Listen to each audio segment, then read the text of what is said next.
የሰላም ልጅ አባት ደረጀ ነው። ይህንንም ስለማቅ እርቃኔ ቪዲዮ ቀረጸኝ። ከዛም እንደሚለቀው ነገረኝ። ይህንንም ስለነገርኩሽ ቪዲዮ እንደሚለቀው አውቃለሁ። የፈለገው ያድርግ። የሰላም ልጅ አባት ደረጀ ነው።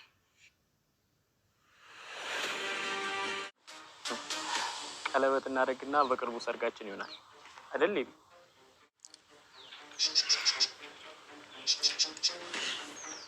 አክስትሽ እኮ ልታገባ ነው ስትለኝ አላመንኳትም ነበር።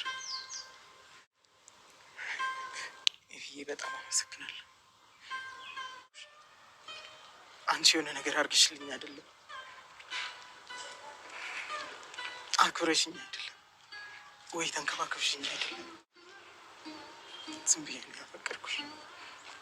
እኔው ራሴ በራሴ ነው ያፈቀርኩሽ። አታ ስልክ ደውይልኝ። እሺ እደውልልሃለሁ። እና ብቻ ይስመርልሽ። እሱ ከኔ ከበለጠብሽ ይስመርልሽ። አትርገመኝሽ።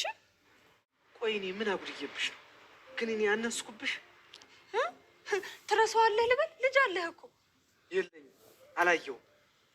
ከመጣው በኋላ አርግዛ ከሆነም ይጣራል። እና እስኪጣራ ድረስ እኔ ቆሜ ልቅርልህ? ደውይና የት እንዳለች ጠይቂያት። እኔማ እኮ ልሂድ ብያት ነበር፣ ግን አይሆንም ብላኝ ከቀዲስ ጋር ብቻ ነው ሄደችው። አይሆንም ቢ መድኃኒትና ማርታ መገናኘት የለባቸው፣ ማውራት የለባቸው። ለምን አባዬ? ለምንድን ነው ማግኘት የሌለባት? እሺ ችግር የለውም። የመድኃኒት ስልክ አይሰራም።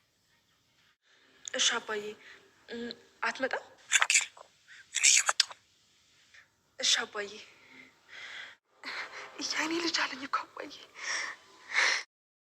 እንግዲህ አሁን ላይ እየገጠማት ያለው ችግር በጣም ከባድ ነው ቤተሰቦቻችን። እሷም እንግዲህ ነገሮችን ለማሳለፍ ሁኔታዎችን እየሰማች እንዳልሰማ እያየች እንዳላየች ብዙ ነገሮችን ትታ ለማለፍ ብዙ ነገሮችን እያለፈችም ነው። ብዙ ነገሮችንም አልፋለች። በነገራችን ላይ ያለፈቻቸውን ነገሮች ወደ ኋላ ማሰብ ቢቻል በጣም ብዙ የሚባሉ ችግሮችን መከራዎችን በቃ ከአቅም በላይ ከቁጥጥሯ ውጪ የሚሆኑ ስሜትን የሚያመጡ ነገሮችን ስትሰማ ስታይ አይታ ባላየች ሰምታ ባልሰማች ስታልፍ ነበረ።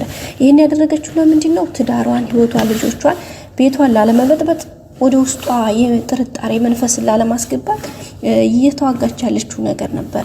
ግን በመጨረሻ አሁን ላይ እንግዲህ ወይዘሮ መድኃኒት ብዙ ነገሮችን ስትላት ቆይታለች። በተለይ ገና ካትመጣ ጀምራ ብዙ አንዳንድ ነገሮችን በተለይ ስለ ደረጀ በጣም ብዙ ነገሮችን ትላታለች። ግን ማርታ በዚህ ላይ ታይኝ ባክሽ፣ ትዳሬ እኔ እስካለሁ ድረስ እግዚአብሔር ይመስገን ትዳሬ በጣም ደስተኛ ነኝ፣ በህይወቴ በልጆቼ ደስተኛ ነኝ። ስለዚህ ይሄ ደስተኛ ህይወት አትንኪብኝ፣ አትረብሽብኝ፣ እኔንም ተይኝ፣ በቃ አልፈልግም ማለት ያንቺን ምክር ያንቺን ተግሳጽ ጥሩ ነው ካሰብሽልኝ፣ በቃ ተይኝ፣ በቃ ይሄን ያክል የምታስብልኝ ከሆነ ታይኝ። ምክንያቱም ለምን እንደዚህ ተውሻለሁ ስትላት መድኃኒት አይ የምትተይኝ በቃ ጥሩ ህይወት እየኖርኩ ስለሆነ እየኖርኩት ያለሁት ህይወቴ ጥሩ ስለሆነ በቃ ከዚህ የተሻለ ህይወት አንቺ ምንም ያክል ብትነግሪኝ ከዚህ የተሻለ ላገኝ ስለማልችል ተይኝ ብላታለች ማለት ነው። ግን መድኃኒት መተው አልፈለገችም። መድኃኒት መተው ያልፈለገችው ለምንድን ነው? አንደኛ ደረጀ ጋር ልክ ተጋብታለች። ሁለተኛ እሷ ባሏን ፈታ ትዳሯን ፈታ በባሏ ላይ ወደዛው ልጅ ስለምትል ከዛ ሲቀጥል አሁን ላይ በቃ ብቻዋን እዛም ዘል ሁሉም ቦታ ዛም እያለች በቃ ዝም ብላ ስለሆነ እየኖረች አለችው። በቃ ለሷ ያ ህይወት ያ ኑሮ ብላ ስላየችው እህቷን ማርታንም በዛ ልክ ማሴር ስለምትፈልግ ነው ያን ነገር ያደረገችው። ግን ማርታ ደግሞ ትዳር መከበሪያ፣ ባል መኩሪያ፣ ልጆች ደግሞ ጸጋዎች እንደሆኑ ትዳር ደግሞ ትልቅ ክብር እንዳለውና ትልቅ ነገርም እንደሆነ ታውቃለች። እያንዳንዱን ነገር በደንብ ታውቃለች እና ያን የምታውቀውን ነገር እንግዲህ እያንዳንዱን ነገር ለማስተካከል በቃ የሆነውን ነገር እያየች ራሱ ዝም ደረጀ እዚህ ጋር እያንዳንዱ ታይሙ፣ እያንዳንዱ ጊዜው፣ እያንዳንዱ ሰዓቱ ላይ የሚያሳየው ፊዚካሊ ሪአክሽኑ አለ።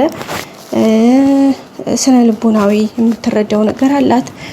ምክንያቱም በቃ በጣም ይጨነቃል ደረጀ። የሆነ ስህተት እንደተሰራ የሆነ ፌክ እንዳለ ደረጀን በዚህ ልክ ከወትሮ በተለየ የሚያስጨንቀው ነገር እንዳለ ትረዳለች ማርታ ከአንዳንድ ማለት ነው።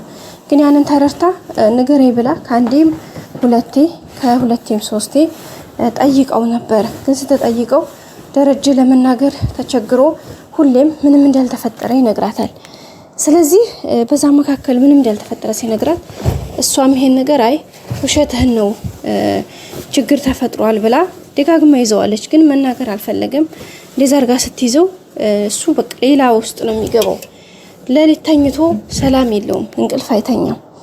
እንደ ቃዤ እንደ ተወራጨ እሪ እንዳለ በተለይ ደግሞ ሰላም ሰላም ሰላም ሰላም ተይኝ እያለ እሪ ሲል ነው የሚያድረው። ብዙ ቀናቶችን ይሄን እንደ ሲሆን አይተዋለች እና አእምሮዋን ብዙ ነገር ጠርጥሯል። በቃ ብዙ ነገሮችን መጠርጠርን ብቻ ሳይሆን ገፋ ካለችበት ብዙ ነገር እንደምታገኝበት ታውቃለች። ግን በቃ አልገፋችበትም። ለምን በቃ ይሄ ነገር እውነት ሆኖ እንኳን ደረጀ ይሄን ነገር አደረገው ብሎ ቢታሰብ እንኳን ስለዚህ እሷ ታውቀዋለች ውስጧን ነገጧ ከደረጀ ጋር መኖር ይሄን ነገር እውነት አድርጎት ከሆነ እንዴት መኖር እንዳለበትና በጭራሽም ይሄን ነገር መኖር እንደሌለበት እንተም ታውቃለች ሰው። ስለዚህ ግን ይሄን ነገር ገፍታበት ከሄደች ይሄ ነገር እውነት ሆኖ ተረጋግጦ ከመጣ ህይወቷ፣ ትዳሯ፣ ልጆቿ ሊበተኑ ነው። ስለዚህ እሱን ነገር ስለምትፈራው ትዳሯን ክብሯ ስለሆነ ባሏም ደግሞ የምትወደው ባሏ ምንም ስላላጎደለባት በቃ የሚሆነው ነገር እሱ የሚያስጨንቀው ነገር እሱ ፈቃደኛ ሆኖ እስካልነገራት ድረስ ምንም ላለ ማለት ከራሷ ጋር ፕሮሚስ ገብታ ዝም ብላለች። ደረጀን ያው ተደጋጋሚ ጠይቀዋለችም የሆነ ሰዓት እንደውም አኩርፋ ታውቃላችሁ። አብይል ክላስ አድራ ምናምን ነበረ። በቃ ካሁን በኋላ ካልነገርከኝ ምናምን ብላ ነበረ። ግን ደግሞ ወዲያው ሂዶ እሷ እንደዛ ስታደርገው ለመጀመሪያ ጊዜ በዛ ልክ እንትን ስትለው መኪና ይዞ እንግዲህ በቃ አደጋ ላይ ራሱን ትግል ነበረ ምናምንና ያንን ነገር በቃ ይቅር። ምክንያቱም የሆነ ነገር ቢሆን ይሄን ያክል ዘመን አንድ ቀን ተናግሬውም አላውቀውም ባሌ እንዴት በዚች ቅጽበት ይሄን ነገር ተናግሬ ለምን አሳዝነዋለሁኝ? ከዛስ ደግሞ በተረፈ ለምን ይሄን ነገር አደርጋለሁኝ ብላ ነው እንግዲህ ወደ ራሷ ተመልሳ ይሄን ነገር ለማስተካከል የሞከረችው። ያው የሆነውን ነገር እንግዲህ እሱም አይቶ ሰምቶ ደረጀም እንደነቃችበት ሁኔታው እየገባት እንደሆነ ያውቃል። እሱም ግን ያው ይወቅ እንጂ ነገሩን ደግሞ ይፋ አድርጎ በቃ ሲነግራት ያውቀዋል ስሜቷን የሆነ ምን አይነት ሪአክሽን ልታሳይ እንደምትችል ምን አይነት ችግር ሊፈጠር እንደሚችል። ማርታ በአቋሟ ምንም አትደራደርም። ትወደዋለች፣ ትዳሯ ክብር አላት፣ ምንም አጉድላበት አታውቅም። ሙሉ ሴት ነች ደረጀ በቃል ሰው። ስለዚህ በዚህ መካከል እሱ እዚህ መካከል ይሄን ትልቅ ስህተት ሰርቶ ለዛውም ይሄን ያክል አመታት ይሄን ያክል ዘመናት እንደዚህ ሲሆን በቃ በጣም ከባድ ነው እና ወደ ቤተሰቦቻችን በዛ አማካይነት እንግዲህ ደረጀም አሁን በቃ በጣም ግራ ተጋብቷል።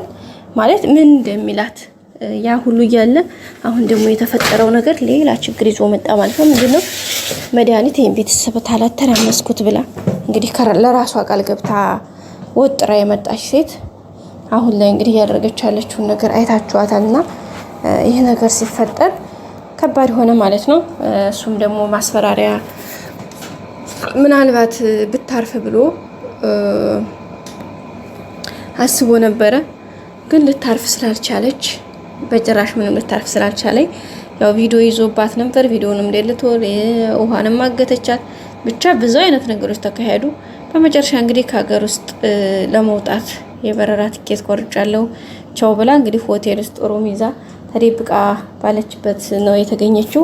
እዛም እንግዲህ የአብጊል ፍቅረኛ ወይም ደግሞ እጮኛ እሱ ነው ያገኛት።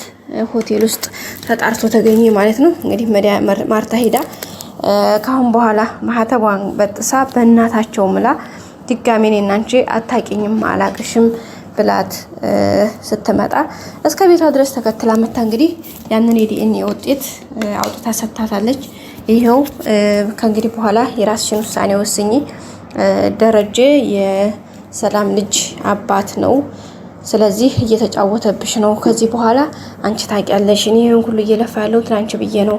ስለዚህ ይሄውልሽ ብላ እንግዲህ ወረቀቱን ሰጣት። ማርታ እንግዲህ አይኗ ፍጥጥ ጥርሷ ግጥጥ ብሎ ቁጭ ብሏል። በምን አይነት ሁኔታ ውስጥ ታልፈ ይሆን? እውነት በጣም ከባድ ነው። ደረጀስ ወደፊት እጣ ፈንታው ምንድን ነው?